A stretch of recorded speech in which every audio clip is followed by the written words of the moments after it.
Come gather round the campfire and hear our ghostly tales of chilling terrors, darkest woes, and anything that goes bump in the night. So cuddle up with your best friend or dare it alone. The darkness is closing in and spirits are calling your name. This is Fireside Phantoms.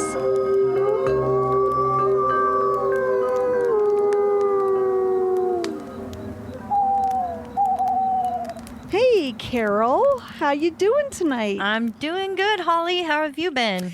I've been okay. It's been plenty cool here in Portland. Yeah, I'm so jealous. Yeah, except it's not. Yeah, you had AC. I did not. That's right. We had 115-degree temperatures, which is not, Portlanders cannot, no one can, no, we can't do that. We can't. We moved here because we don't like hot weather. No, usually our summers are 85-ish, maybe 90.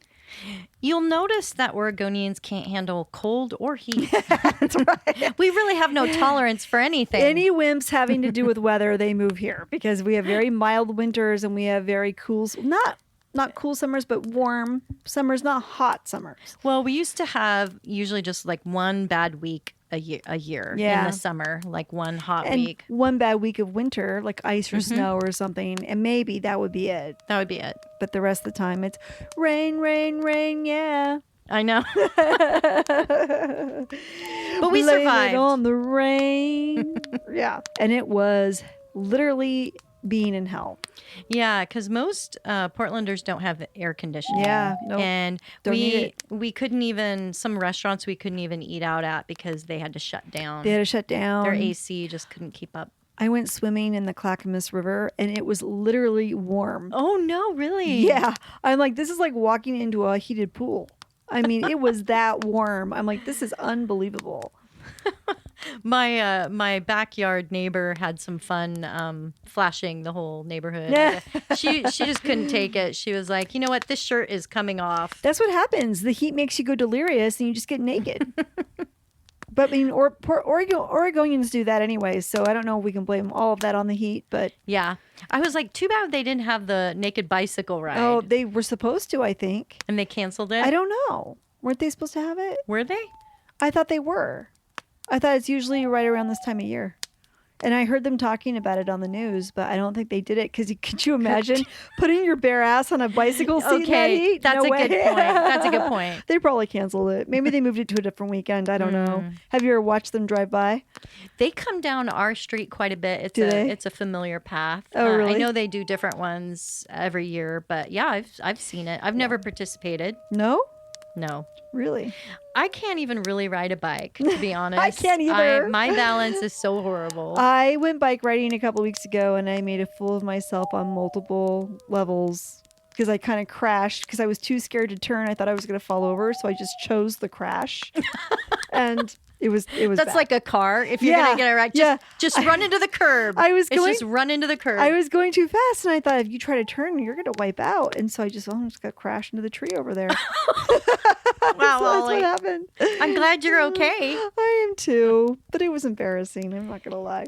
So what do you got for us tonight? Well, I have an edition of Paranormal and Paranoid News. Wah, Cool. wah. All right, you guys. So you know that even though this is probably not going to air for a few more weeks, recently we had our COVID-19 UFO disclosure came out. For those of you who are not familiar, the UAP Task Force, or the Unidentified Aerial Phenomena Task Force, which is the group tasked with writing this report, finally issued it on June 25th, and the tiny little 9-page report basically says they know nothing. I know, 9 pages. Come on. Yep. That's all you could give us. Hero journalist George Knapp said 2 of those pages were index pages and 1 was a cover page. So it was even less than 9 pages. It was so weak. So weak. Bad. Essentially, the build-up to this report was all foreplay with a very disappointing climax at the end. Oh, wow. Yeah, well, that's how I see it. You did talk about an alien with a 6-pack the other day, so, that's what I was anticipating. You were hoping for something sexy. We think there are aliens, and they're super hot. That's what I thought the report was going to say, but it's not. So, whatever. According to George Knapp, though, 2 reports were actually issued. The short head pat report to the public, which was the 9-page ridiculousness. That's the one I saw. Yeah, and then a second report that was much longer that went to Congress, which I'm sure is where the meteor disclosures were made. Like, some real, meat on the bone there. The report we got basically said the Navy only really started to track these UAPs starting in March of 2019. And later the Air Force joined in as well and tracked them starting in November of 2020. And I don't believe that for a minute. You think they've been tracking them longer than that? Yeah, of course. Yeah. Since Roswell, at least. But they're claiming the information in this report was only using the data collected in the last year or two. And the information that they collected was usually around military. The information that they collected was from military encounters. So not a lot of civilian stuff. Oh, okay. So that makes sense. Yeah, but again, they probably, I feel like there is the superficial report, and then there's obviously the people that know, like the Bob Lazar type stuff, right? And obviously that's not going to come out. So, but they did review 144 cases, and actually only one of them was confirmed to be a weather balloon, and the other 143 cases are still unknown what it was they saw. The short report went on to say there were about 5 different categories that the UAPs fell into. These included airborne clutter, which includes stuff you might see in the air that could be accidentally misidentified, such as birds, drones, and balloons. The next category was natural atmospheric phenomena, which includes ice crystals and other weather-related issues. The next category were developments and classified programs by U.S. entities. So I take that this category means any UFOs that they are testing out at Area 51 or S4 or any other top secret bases in the U.S. The fourth category was foreign adversary systems. These are any UAPs from other countries. When we ask them, hey, do you happen to know what's flying over the skies of the U.S.? And they're like, no. Like they would we have no idea. Yeah, like they would tell us. You know what? That is our super duper new aircraft that you... It's our drone that's spying on you. No, Right. Of course, we have no idea. They fly over our skies too. It's just so weird. It's like, So it could be a foreign adversary system. The last category is just simply other, which of course has everyone at Twitter with anticipation to understand that, because it could be the category where alien, UAP, UFOs can reside. We just don't know what it is. It might be from another world, right? Right. Of the 144 UAPs, the report did say at least 18 of them had some kind of propulsion system, that they could not identify, and another 11 incidents in which a UAP nearly collided with a U.S. military plane. That's scary. Right. Well, you've seen some of the photos. They took them with their iPhones. I know. They were that so close. And yeah. I've even heard stories where sometimes they play chicken Yeah. with our military aircraft. If I had superior technology, I probably would too. The report also noted that there were a lot of sightings, quote, around U.S. training and testing grounds, end quote. But the report also notes that this may be because of the fact that they were mostly talking to military personnel about these encounters, and that there is a greater number of sensors at these bases to detect these UAPs in the first place. So again, it's very heavily slanted toward what the military has encountered, not civilians. The report also indicates that the UAPs did demonstrate advanced technology and unusual flight characteristics, including, quote, remaining stationary in winds aloft, moving against the wind, maneuvering abruptly, or moving at considerable speed without discernible means of propulsion, end quote. And some of the military processed radio frequency energy that they believed were associated with the sightings. So of these 143 known cases, they believe each one of them will fall into one of those categories. And of course, they don't know for sure what they are or how to find out, but they're asking for more money. Of course they are. Right? And they want more encouragement in reporting these encounters, especially in the military, and more technology and more sensors to track these UAPs. Are they worried at all that they don't know what this is? And They're very worried. Do they have any theories at Well, this point? those are the 5 categories of theories. essentially, because they don't really know what they are, but those are the 5 categories that they could be. So yeah, they're very worried because there's shit flying over the United States that could be a possible threat, and they don't know what to do to counteract it because their technology is clearly so much more advanced. So yeah, they're freaked out, which is nice that they're finally coming forth and admitting to all of this, because for so long it was like deny.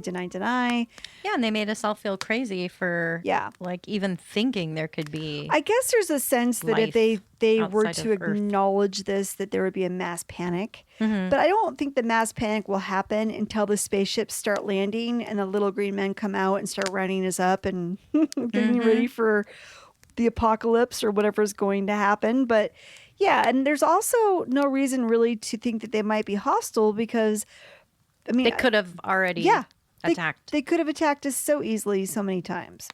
And if you believe people like Travis Walton, who was like, you know what? I don't think they were ever trying to hurt me when he was on the spaceship. I don't know. I'm going to go with it. They're nice. They're benign. Turns out scientists, Carol, have just discovered that DNA strands can recognize each other from a distance and mobilize towards one another, totally freaking out the scientific community. DNA can? Because I knew that like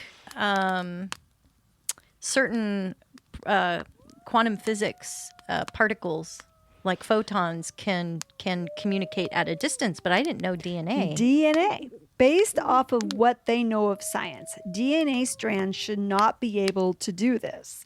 According to ACS Journal of Physical Chemistry B, quote, amazingly, the forces responsible for the sequence recognition can reach across more than 1 nanometer of water, separating the surfaces of the nearest neighbor DNA, end quote. The scientists do not know how the 2 intact double DNA strands are communicating with each other, but it has got the scientific community totally excited. This will help scientists to ultimately treat things like cancer, aging, and other health issues people have. But from a paranormal perspective, this magical telepathic communication may explain why you are attracted to certain people, or you end up being drawn to certain interests, careers, or places to live, and it can also show proof of mass consciousness. And it also shows why so many men are attracted to double Ds also. Nicely done. That was pretty good. The double Ds that mystify all the scientists. All of that DNA is right there in your breasts, and the men are like, wow. And they feel all their DNA just go a tingle over that. It's so funny. I can just hear them whispering at night. Yeah, I bet you can. the DNA strands. That's so funny. But isn't that interesting though? So interesting. I guess I always believe like that when you're throughout your life, there are people that you meet at random, and there are people that you meet that you're supposed to meet because those people come into your life and change it on some level. So I have to wonder if your DNA sees something in that person's DNA that attracts you to each other. Yeah, I know that like supposedly we send out chemicals that attract people. I know you've studied this too, like with psychology and all of that. But what if it goes deeper? Because there was a lot of our DNA that they didn't understand. I know they mapped out the whole genome and everything. Right. Yeah. But there's certain areas of our DNA that are just junk DNA, and they Well, don't that's understand what that is. They don't know what that is yet. Perhaps it's something else. Yeah, maybe that is the telepathic part of ourselves. That's the secret ghost box that's not talking to our friends. Yeah. Maybe it's a part of us that we haven't developed yet. Right. Maybe it was deactivated on some level a long time ago, and we just haven't learned to activate it. Didn't people used to have tails, and that we evolved away from needing them, so they just stopped being in our body? Isn't that true? Yeah. I mean, I've met people where they've had their tail, like had a little tail, Had a born little with a little tail, and they had to snip it off. I don't know if they snipped it off, but it was like a little bump at the end of their spinal cord that was kind of almost like a tail forming. My next story is about Mike Madman Markham. Ooh. You've got my attention, Holly. Yep. Mike Madman Markham. That's right. Sounds sexy, right? Do you remember Art Bell? Of course I remember Art Bell. Legendary Art Bell. How many sleepless nights have I had with Art Bell? Curled up with Art Bell. Well, when he was alive and he hosted Coast to Coast AM, he had a guy call in named Mike Madman Markham. Madman Mike lived in Stanberry, Missouri, and he told Art in early 1995 that he was building a time machine. He said that he began to build a machine in which he used a CD laser between two poles that caused the air resistance to decrease. He said when he experimented with this machine, he saw a circular shape open up that appeared to be a vortex. So he tossed a screw through it. He claimed it disappeared, the screw disappeared, but then reappeared a second later, but it was further away by a few feet. This made him believe that he had opened up some kind of time travel tunnel. So this is he just was experimenting with this laser, and all of a sudden he sees this vortex and he throws a screw through it and it seems to leap forward in physical geography. And he's like, I think I can time travel through this. So there you go. That's how it kind of starts. And so, he wanted to time travel himself, but he had to have a bigger version of the machine so he could actually fit through it himself. Yeah. And he wanted to go into the future and get the winning lottery numbers. Ah, yes. That is a very good goal to have. It is, right? Yeah. But he needed to get more power. So he ended up stealing 6 300-pound transformers from a power station in Missouri. Yeah, he was not to be deterred. He was going to do this. As he continued to experiment with his new kegs of power, he caused mass blackouts in the town where he lived. Oh, Mark, you were so well liked. Right? Unfortunately, his town sheriff, Eugene Lupfer from Gentry County, I don't know why I'm using this guy's name, but let's just say, unfortunately, the town sheriff from Gentry County arrested him for stealing the transformers, which slowed down his progress on his time machine. He did his time in prison, however, and when he got out, that's when he went on to Coast AM and told Art of his plans to move forward on his time machine. So he said he wanted to try to do it again, but this time he wanted to make a legal time machine. So he needed money and parts to build it, and of course the Coast to Coast listeners did not disappoint. He was inundated with money and with parts and ideas to try. So he was finally set to build his time machine that would be much more powerful than his last attempt. So was this guy's background, was he a scientist? I don't remember. I actually wrote this one up a long time ago, and then I haven't used it yet. And I want to say, well, he was very, very, very smart. I want to say he was an engineer, but I'm not entirely sure about that. But yeah, he was pretty smart. Cool. So a year later, he goes back on to Coast AM, and he tells Art, okay, Art, my time machine's just about ready to launch. I'm about 30 days away from being fully ready to go. So Art was like, well, okay. He goes, I'm going to travel. I'm going to go into the vortex and I'm going to travel into the future. So Art was like, so what are you going to take with you? And he's like, I'm just going to take my cell phone. That's all he's going to take. That's all I'm going to take is just my cell phone. So Mike Madman Markham disappeared in 1997 and no one has seen him again. Okay. So here's where the story gets a little weirder though. Not long after he disappeared, someone else called Art Bell to tell him that he had been going through some old police stories from the 1930s. In one of the stories, a man was found dead on a California beach. He was found crushed inside a metal tube. His body could not be recognized. And the police also found a weird device next to his body. This device resembled a cell phone. Ooh. Kind of creepy. But then I did further digging on this case. I found a forum thread from Above Top Secret, that was the name of the thread, that someone else had claimed that Markham actually ended up surviving his time travel attempt.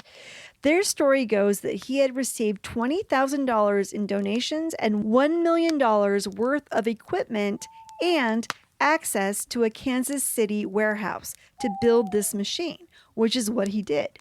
When it was ready, he practiced sending guinea pigs through the portal and would find them outside of the warehouse in the parking lot. So in 1998, he jumped into the vortex himself and arrived in Ohio in the year 2000.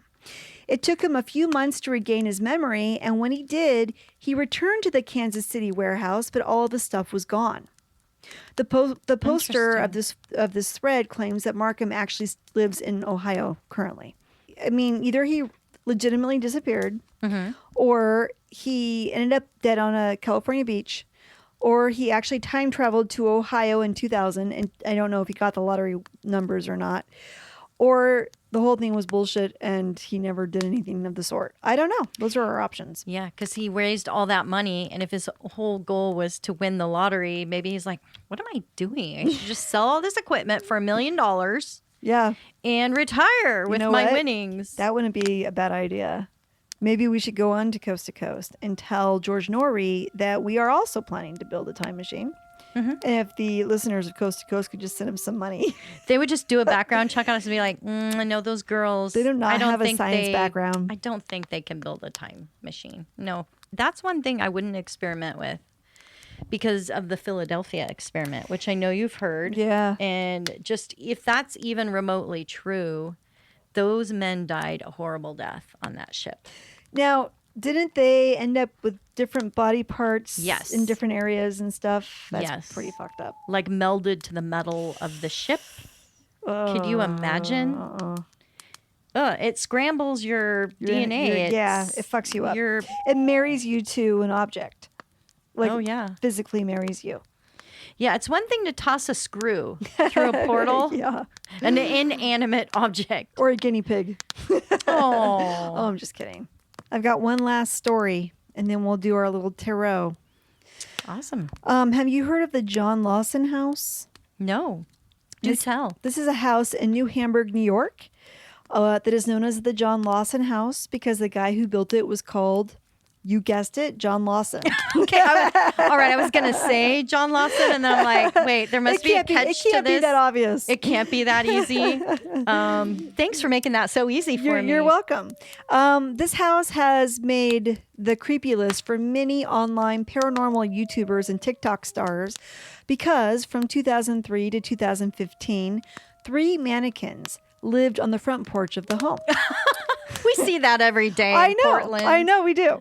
The mannequins were interesting as they were done up in different outfits and posed with different items, such as bird cages, books, and towels. Their outfits and poses would change from time to time. Sometimes when it rained, they did not make an appearance outside. That was nice of him to bring his mannequins indoors. This is not the unusual part of the story, of course, because anyone who lives in Portland knows it is not uncommon to see mannequins in people's windows or sitting out on their porches. It's very common here. You see that every day. Exactly. Or gargoyles on people's porches. Or couches. A lot of people have couches on their porches. Yep. So the weird thing about these mannequins is that no one ever saw who put them out there or who changed them around on the porch. Since the area had some tragic history associated with it, people believe the mannequins were connected to these events. The tragedies included a collision between 2 trains that occurred in 1871 that created a terrible fire with 22 lives lost. The crash happened pretty close to this house. And again, in 1877, another fire broke out in the town that claimed the majority of the structures in the town, except the Lawson house survived that too. Of course, people ascribe the mannequins to relating to these events, believing that they were possessed by the spirits of some of the victims related to these tragedies. Ooh. The mannequins seem to gaze off in the directions these events had occurred, or so the speculation goes. The author on a website called theghostinmymachine.com was able to track the sales records of the house and found that the owners who owned the home from 2003 to 2015 also were the owners of said mannequins. But it still does not solve the mystery as to why they had them on their porch all those years or why no one ever saw them move them around. And this house is not in a remote area where there's not much population? It looks like it's in a downtown of a small town. That's what it looks like. And small towns, they know everything about everyone at all hours of the day. I think it was just a creepy, because mannequins are creepy. And so I think it was just one of those things where people saw them, probably not used to it in their town at all, because the town's probably relatively small. I didn't look to see what the population was. And they just never saw anyone come and take the mannequins, put them out, move them around, dress them, nothing. So it just built up a mystique around it. That's what I think probably happened. But it's just kind of a fun, kind of a creepy story. And there's photos of it online, the mannequins sitting out on the porch. I mean, it's just kind of weird. People are weird. Well, didn't they try and interview the owner? No, the guy that figured all this out, that they had owned the mannequins and everything, he didn't want to bother them because they're private citizens, and so he didn't. Oh my gosh. Yeah. That's the first thing we should do. Get a hold of the people with the mannequins. What the fuck were you thinking?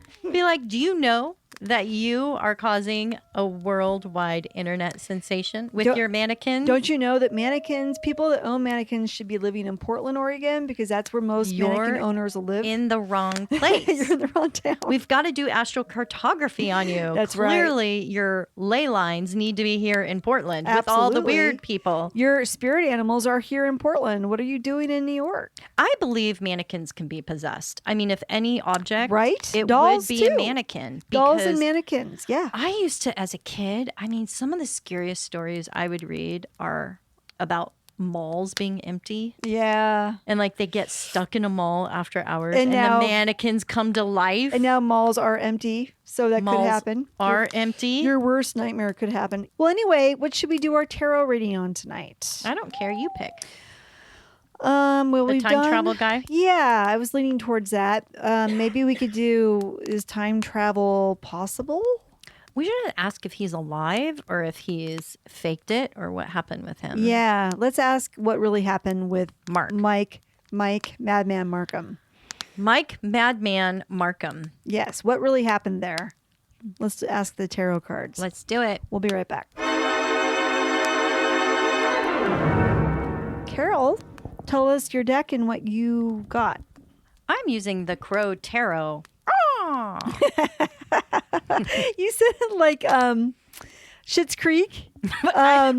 Catherine O'Hare, she did that movie called The Crows Have Eyes. Oh. And that's how she had a crow, like a crow. That's what it sounded like. That's funny.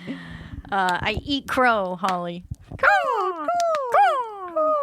The Crow Tarot by Cullinane, MJ Cullinane. I hope I'm saying your name right. Thank you for your tarot contributions. And I love the art on this. Of course, every card has a crow on there. Of course it does. Or a raven. Did you see the movie The Crow with Brandon Lee? It was so good. So good. So good. So good. So good. Loved it. It was just okay. We should just do scary and awesome movie reviews. You're right, we should. No more tarot readings. No more. I'm just joking. Actually, I'm excited about this tarot reading tonight. Awesome, me too. Because I have clear answers, folks. Very clear. The Page of Swords is what I drew for my first card. And if Mike Madman Markham is listening, we know what you did. We know. Or didn't we know do. that you attempted with great energy to go forward with your time machine. That is evident with the Page of Swords. Yep. The Page of Swords is all about action, taking action, and great energy. And also learning. The Page of Swords is about collecting information and doing the work. Right. Yeah. And then the next is the Page of Wands, which it is reversed, which means his project came to a screeching halt. He was not able to make it successful, even with all his equipment and all his research, and it failed. So the Page of Wands is showing a stalled project, maybe information that he was trying to, interpret, he got confused about and didn't end up dead, though. I'm not seeing any death cards in my draw. I'm ending with the Magician card, which is all about illusion and fakery. So perhaps he was just so embarrassed that he couldn't make it work. He raised all the money and equipment, and he decided to just disappear. Perhaps. Make like a magician and just disappear. Poof. Yeah. Yes, Mike, we're going to hunt you down. No, I'm just kidding. I'm hoping you're living your life and doing well. Came to no pass. I am using the Witch's Tarot by Ellen Dugan and Mark Evans. Thank you for your contribution to the tarot industry.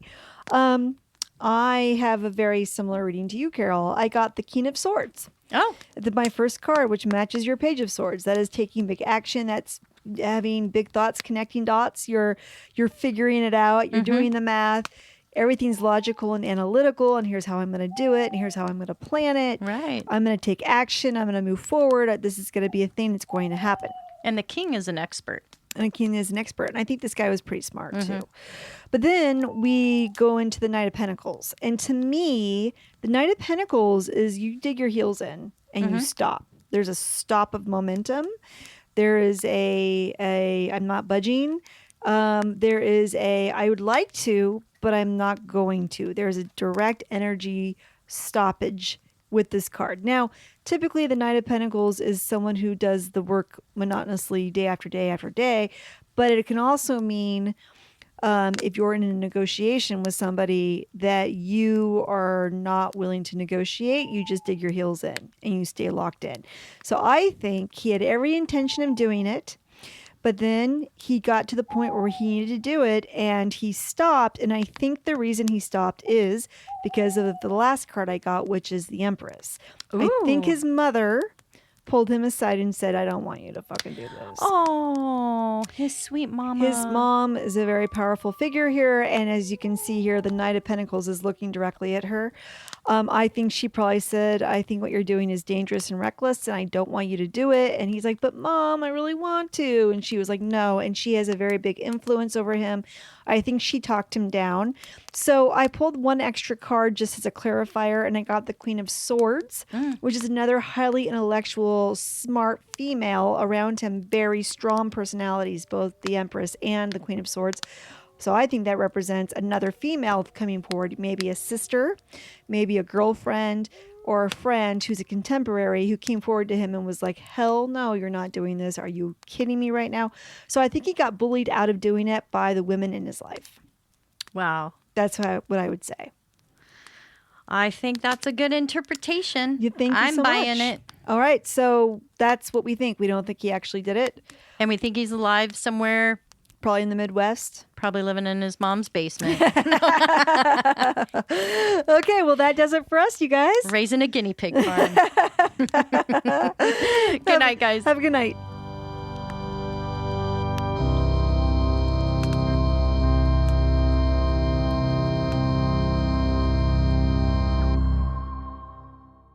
The report did say at least 18 of them had some kind of propulsion. Oh my God. Propulsion. For fuck's sake. But the report also notes that I'm really struggling. The report also indicates that the UAPs did demonstrate advanced technology. Oh my God. That's a lot of words, though. You know, it's not words we typically say. And maybe my writing's too long and I got to make shorter sentences. It's like a technical writing report. It is just too much shit, Carol. It's too much. We got off the gold standard and we haven't been on it for a long time. We got off the gold teat. Yeah. You know? So, yeah, Josh, cut all that. Okay, let's move on. And $1 million worth of equipment and access to a Kansas City. Oh, Jesus Christ. Please don't write and tell me I'm a terrible person. No, you're not. We know you're not. Guinea pigs are expendable. I'm just joking. Okay, Josh, you need to cut all that. Yeah, I love animals. As the flames die down, do remain undaunted. Though all hitchhikers are ghosts, and all dolls are definitely haunted. Hey guys, be sure to follow us on Instagram. Our handle is @FiresidePhantoms. If you have a spooky story you would like to share with us, send it to firesidephantoms@gmail.com and you may hear it on a future episode.